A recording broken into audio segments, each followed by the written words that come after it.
Hello friends, मेरा नाम है प्रीति अवस्थी। आज हम जानेंगे आर्टिकल 370 के बारे में, कैसे आया और इसके हटने तक कॉन्स्टिट्यूशन में। चलिए स्टार्ट करते हैं। सबसे पहले इसके बैकग्राउंड से।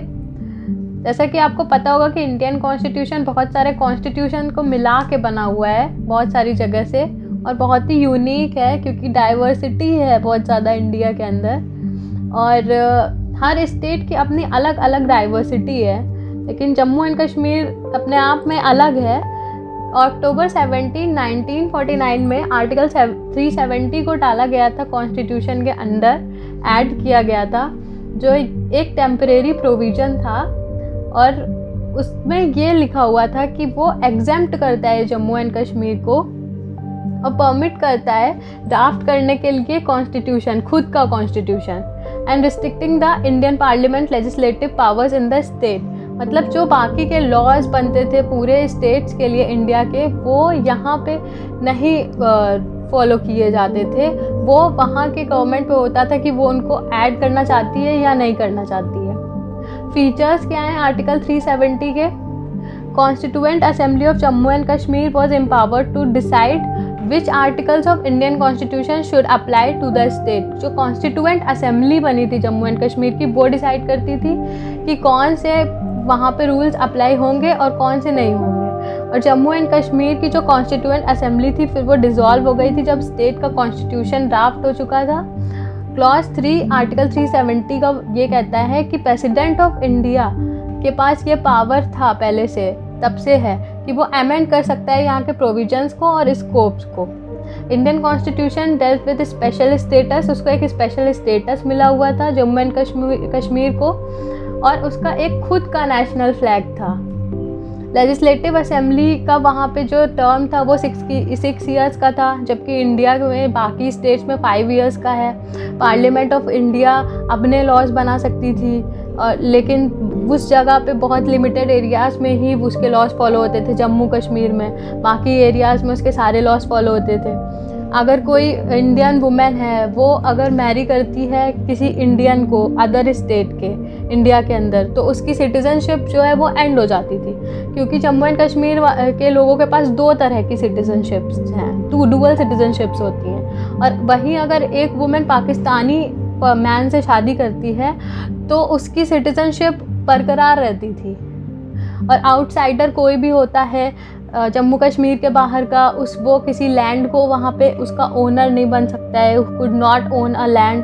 There were no rights of panchayat, और कोई भी आरटीआई सिस्टम नहीं था, कोई भी पंचायत सिस्टम नहीं था। इंडियन पार्लियामेंट केवल कुछ इश्यूज़ में, जो बहुत मेजर इश्यूज़ होते थे, जैसे डिफेंस का इशू हो गया, इंटरनेशनल रिलेशंस, कम्युनिकेशन, सिर्फ इसमें ही उसके पास पावर थी कि वो रूल्स बना सकती है। अदरवाइज़ उसका कोई उसमें वो नहीं था। और आर्टिकल 35A कैसे कनेक्टेड है इससे? अगर आर्टिकल 370 को समझना है तो 335A को भी समझना पड़ेगा।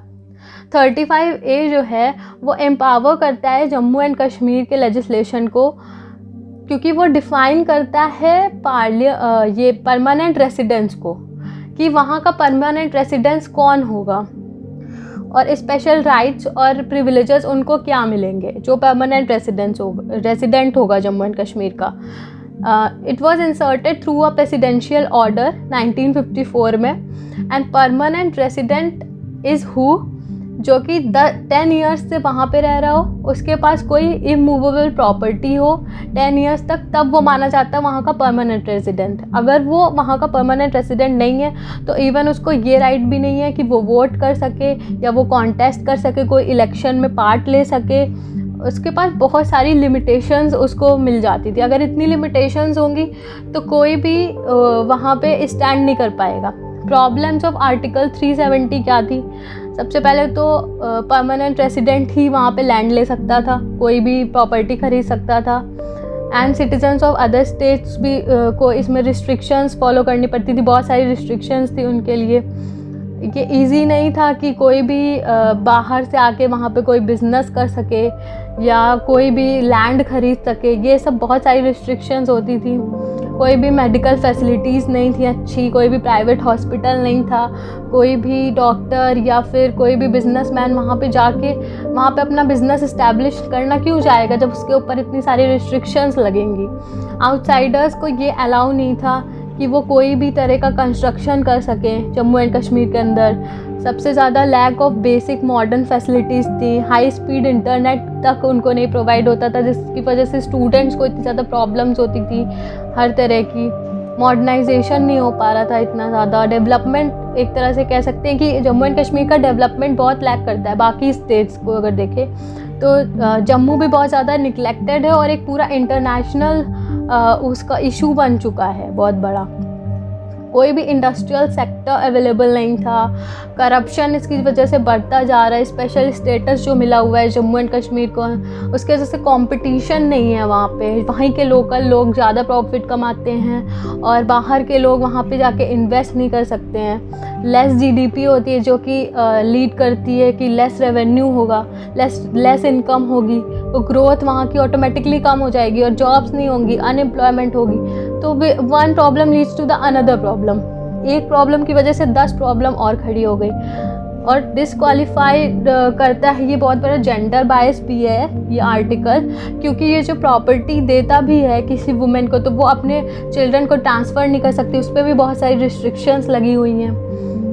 ईयर 2015 में जब बीजेपी ने फॉर्मुलेट किया था गवर्नमेंट, पीपल डेमोक्रेटिक पार्टी के साथ अलायंस में आया था और 2016 में महबूबा मुफ्ती जो है वो चीफ मिनिस्टर बन गई थी वहाँ की। एंड इन 2018 में जो ब्रेकअप हो गया था इन दोनों अलायंस का, तो वहाँ के कॉन्स्टिट्यूशन जो है जम्मू एंड कश्मीर का, उसके हिसाब से ये है कि अगर ऐसी कोई सिचुएशन आती है कि स्टेट कॉन्स्टिट्यूशन मशीनरी सही से काम नहीं कर रही है तो गवर्नर रूल फॉलो होने लगता है वहाँ पे। तो प्रेसिडेंट रूल इम्पोज हो गया था जम्मू कश्मीर में 2018 में, और 2019 में बीजेपी ने क्लियरली स्टेट कर दिया था रिमूवल ऑफ आर्टिकल 35A और 370। अपने मैनिफेस्टो में ये क्लियरली उसने बोला था बीजेपी ने कि हम इसको हटा देंगे। तो द प्रेसिडेंशियल ऑर्डर्स जो थे 2019 में, उसमें ये ओवरराइड कर दिया गया था या फिर रिप्लेस कर दिया गया था। 35A और 370 को हटा देंगे, फिनिश कर देंगे, सीज कर दिया गया था प्रेसिडेंशियल ऑर्डर्स के थ्रू। तो आर्टिकल 370 खुद ही ये बोलता है कि हम इसको रिवोक किया जा सकता है। उसके अंदर ही ये लिखा था कि वो कैसे रिवोक किया जा सकता है, कॉन्स्टिट्यूएंट असेंबली की परमिशन लेने के बाद ही वो रिवोक किया जा सकता है। लेकिन कॉन्स्टिट्यूएंट असेंबली पहले से ही डिसॉल्व हो चुकी थी, तो ये बहुत बड़ा डेडलॉक बन चुका था। तो इसको तोड़ने के लिए एक क्लॉज ऐड किया गया था कि जो कॉन्स्टिट्यूएंट असेंबली होगी वही लेजिस्लेटिव असेंबली होगी। 367 आर्टिकल में क्लॉज 4 के अंदर ये बोला गया, एक क्लॉज ऐड किया गया क्लॉज 4 की जो वर्ड कॉन्स्टिट्यूएंट असेंबली है वो ही लेजिस्लेटिव असेंबली है। तो ये डेडलॉक बहुत बड़ा टूट गया। इसकी वजह like a breaking of a deadlock since constituent assembly was dissolved earlier only. Okay, a new union territory form हो गई थी। उसके बाद जब ये एब्रोगेशन हो गया तो Ladakh territory without legislature and Kashmir with legislature. क्या चेंजेस आए आर्टिकल 370 हटने के बाद? अब कोई भी डुअल सिटीजनशिप नहीं है और जो जम्मू कश्मीर है और जो बाकी स्टेट्स हैं एक ही सिटीजनशिप मिलेगी। कोई भी स्पेशल स्टेटस या स्पेशल पावर्स नहीं मिलेंगे। कोई भी सेपरेट फ्लैग नहीं होगा, वही ट्राई कलर फ्लैग जो इंडियन फ्लैग है वही सबका फ्लैग होगा। ओनली एक ही कॉन्स्टिट्यूशन होगा जो हमारा कॉन्स्टिट्यूशन ऑफ इंडिया है पूरे इंडिया के लिए। और कोई भी डिस्क्रिमिनेशन नहीं होगा प्रॉपर्टी का, जेंडर बायसनेस नहीं होगी, कोई प्रोहिबिशन नहीं होगा माइनॉरिटीज़ या अदर क्लासेस के लिए।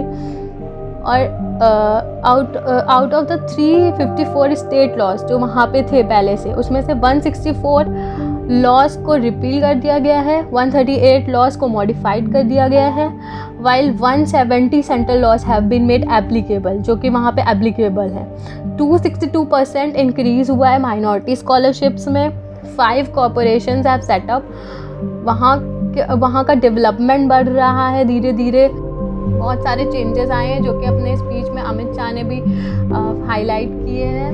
अमित शाह की स्पीच अगर आप सुनेंगे तो उन्होंने 4 मेन पॉइंट्स बताए हैं। एक तो ये जो बहुत बड़ा ऑब्स्टेकल था आर्टिकल 370, जिसको बहुत सालों से हटाए जाने की कोशिश करती रही है government, had to be removed to embrace the citizens of Jammu and Kashmir to integrate the region with rest of India, कि वो इसको जोड़ सके, क्योंकि जम्मू एंड कश्मीर का पार्ट बिल्कुल अलग पार्ट हो चुका था, जबकि वो एक इंटीग्रल पार्ट है इंडिया का ही।